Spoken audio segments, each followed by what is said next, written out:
Tonight we're going to discuss something that I think that a lot of people truly don't understand. I think a lot of times since I've had her on the show, a lot of us we get spooked because of mysticism and don't understand what the numbers mean or how it ties in with organized religion. Because I'm a true believer that everything that we do has a purpose. Everything that we see has a purpose. Everything that we hear has a purpose, and it all ties together. So I know that many in the organized religion field may not delve into teaching these type of teaching, but if you look further, it's there. Like I said, a lot of us from all the way back to our ancestors believed in a lot of different things.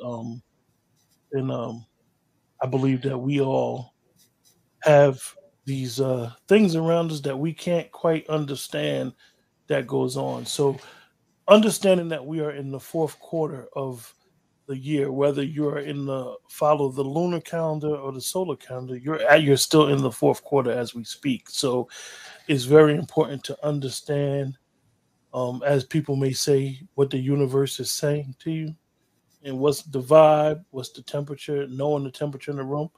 Um, Drea, before we went into this pandemic, she actually did a show that January, and we discussed it the beginning of 2020. And she said this is going to be a year of revealing. And definitely during that pandemic, when it hit in March officially, we got revealed a lot of things. A lot of things got brought to clarity. A lot of, unfortunately for a lot of us, a lot of death. And even in death in life, it still brings clarity to a lot of us. What's up, Drea? What's up, Q? What's up, everyone? And also, she's a professor, the professor. So four more weeks, right? 4 more weeks and the semester's over, and y'all children will be back at home with y'all. Um, I know we were having a discussion behind the scenes, and we were basically talking about the the kids and putting themselves in bad predicaments. What when people say, I'm gonna allude to that in a minute, but when people say the fourth quarter and understanding the cycle that you're in, what they may say it but not truly mean what they say. What do you think they mean when they say it? With the fourth quarter. So I break it down for the sports people in the house. I watch sports, I play sports. So think about the fourth quarter, and it's like do or die time, right? And so it's like you can't get those other quarters back. So fourth quarter for us is really self-evaluating. What did you do from quarter 1 all the way to 3? So it's like that report card or the semester. And what do you need to do to move forward? So this is not the time to be like, you know what, I'm going to create new goals. It's pretty much, all right, what goals have I set in January that I've been pushing aside that I need to complete October, November, December. We're also going into the months in which I call it people are being pseudo nice because the holiday seasons are here, right? And you see a lot of that, the switch of people being kind and people being charitable because of, people want to have this good cheer, but you're not finding a lot of good cheer because people are out of work. We're actually in this massive reset, cleanse of Mother Earth. And also, too, you may feel it within your own body and your own space of just feeling tired and just exhausted. Usually, we're exhausted by the time the fourth quarter happens. So, you see a lot of people getting sick because we're entering into cold and flu season with the other thing here too. So you see a lot of that's going on. So it's just this time to really detox and also cleanse. It's not a time to renew or like to start something new. This is the time to be like, what goals do I need to, keep pushing? You're gonna see a lot. I don't really like the fourth quarter because you see a lot of trauma. I'm not here to trauma bond with anybody. So that whole we're actually in a world in which people love this trauma bonding. Go look it up. Go do your Googles. Trauma bonding is like, oh, I'm gonna send you this trauma. Then I want you to feel sad, and I'm gonna outside you. And I'm not here for that.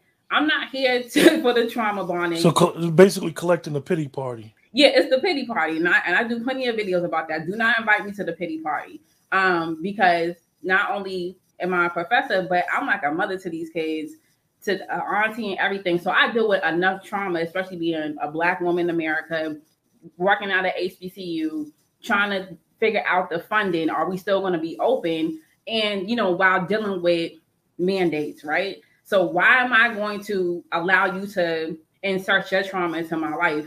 And I'm already trying to figure out my own trauma of generational trauma and try to be the curse breaker of that, or even try to heal that. So one of the things that with me and you doing the show together is it's always kind of hard because me and your numbers are the same.